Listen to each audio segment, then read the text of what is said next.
नाही, तुमचा डुप्लिकेट आहे. या बसा इथे. पण खरंच जर माझा डुप्लिकेट आला तर काय करशील? काही काय बोलताय? अगं सांग ना, गंमत म्हणून सांग, काय करशील? काय करणार? डुप्लिकेट घराबाहेर आणि ओरिजिनल घरात.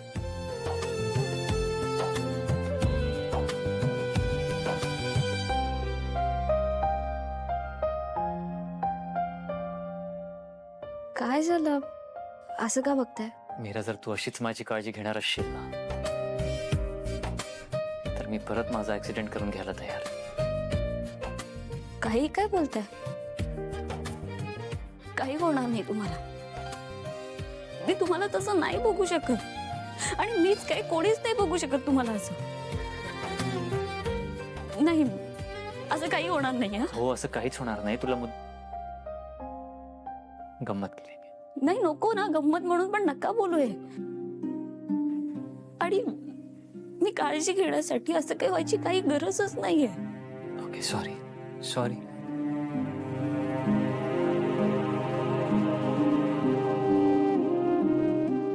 मीरा, तुला माहिती, असं म्हणतात की जीव जात असताना आपल्याला आपला मृत्यू दिसतो, पण मला माझं आयुष्य दिसलं. म्हणजे नाही, प्लीज प्लीज. ओके, मी हे सगळं करायला इकडे आलेले नाहीये. ओके, अरे अजून किती वेळ मी या बिळात लपून बसायचंय? हो ना, एवढ्या दिवसात आपला हनीमून झाला असता, पण नुसता टाइमपास झाला. अगं अजित प्लीज यार, तिच्या डोक्यात हनीमून सोडून काही अजून काही नाहीये का? माया, शांत हो जरा. थोडा तरी संयम ठेवायचा असतो आयुष्यात. माझ्यात संयम नाही. माझे पेशन्स संपलेत. माया, हे बघ माया, आता तू असं समज की आपली परीक्षा सुरू आहे आणि काहीतरी मिळवायला काहीतरी गमवावं लागतं. महत्वाचं मिळवण्यासाठी पेशन्स ठेवायला लागतो. आता माझ्याचकडे बघ ना, माझ्याकडे शिक काहीतरी. हा घोडा मोठा होईपर्यंत संयम पाळला होता मी. मॉम, मॉम काय मॉम, संयम पाळला होता मी, नाहीतर आपण या घरात नसतोच. नाही नाही सासूबाई, तुम्हाला कळत नाहीये. सगळं ना आता खूप खूप फास्ट घडतंय. आपल्याकडे वेळ नाहीये. हा, तुम्हाला कळतंय का? मंजिरी सुद्धा आता काहीच करत नाहीये. याचा अर्थ काय आहे की मंजिरी खूप मोठा प्लॅन करते. मग असू दे ना, कदाचित करत असेलही ती, पण मला इतकं नक्की वाटतंय की मंजिरीचं पहिलं लक्ष आपण नाही.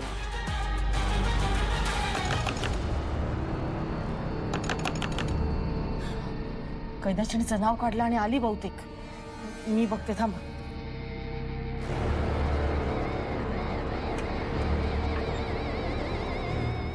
मीरा, तू? मी इथे का आले असं वाटत असेल ना तुम्हाला? घाबरू नका, मी काहीच करणार नाहीये. आणि हो, तुमचा जास्त वेळही घेणार नाही. जे चालू होतं ते चालू द्या. मी फक्त मायाला आठवण करून द्यायला आले. कसली आठवण?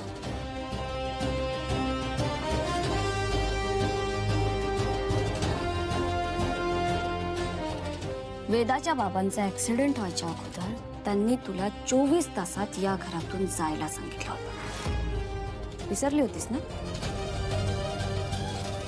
ए मीरा, हे बघ, माया कुठेही जाणार नाहीये. हा, हो, माया कुठेही जाणार नाहीये, कारण ती या घरची सून आहे. हा, आणि माझी बायको पण आहे. हे बघा, हे सगळं आता बोलून काहीच फायदा नाहीये. आणि तसंही वेदाचे बाबा हिला कधीही घराबाहेर काढू शकतात.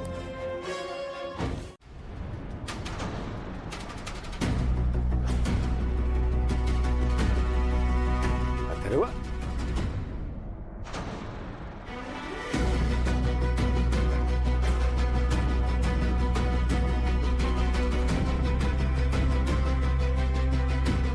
तुम्ही दोघं इथे काय करताय? आणि अथर्व, तुला विश्रांती घ्यायला सांगितलंय ना? म्हणजे मी तुला कधीपासून फोन करतोय, तू फोन का घेत नाहीयेस?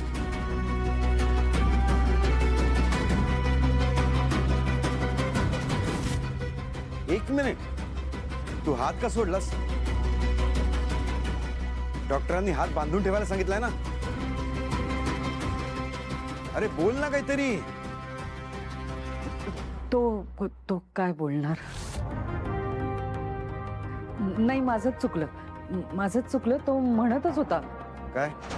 काय म्हणजे तो म्हणत होता की आता आई आपल्याला जर का इथे कोणी पाहिलं तर रागवतील म्हणून. म्हणजे अहो तो हॉस्पिटलमध्ये असताना त्याला आठवण येत होती माझी. बोलायचं पण होतं, पण तेव्हा शक्य नव्हतं ना. म्हणून आत्ता त्यांनी मला मेसेज केला की आई आत्ता बोलू शकतो का आपण म्हणून. ठीक आहे, पण ही काय वेळ आहे का बोलायची? हा, उद्या बोला तुम्ही. आता त्याला विश्रांती घ्यायची गरज नाही. तो जाईल ना लवकर. नाही म्हणलं ना मी. उद्या बोला. तू आपल्या खोलीत जा, मी याला त्याच्या खोलीत सोडून येतो. चला रोज. सॉरी, दुखतंय का? हे बघ, हा हात असं खाली सोडायचं नाही, हा असं धरून ठेवायचं. हा, चल. तुम्ही कशा तिथे रूम मध्ये अथर्व आधीच झोपलेला आहे. सगळं सुरू व्हायच्या आधीच संपेल.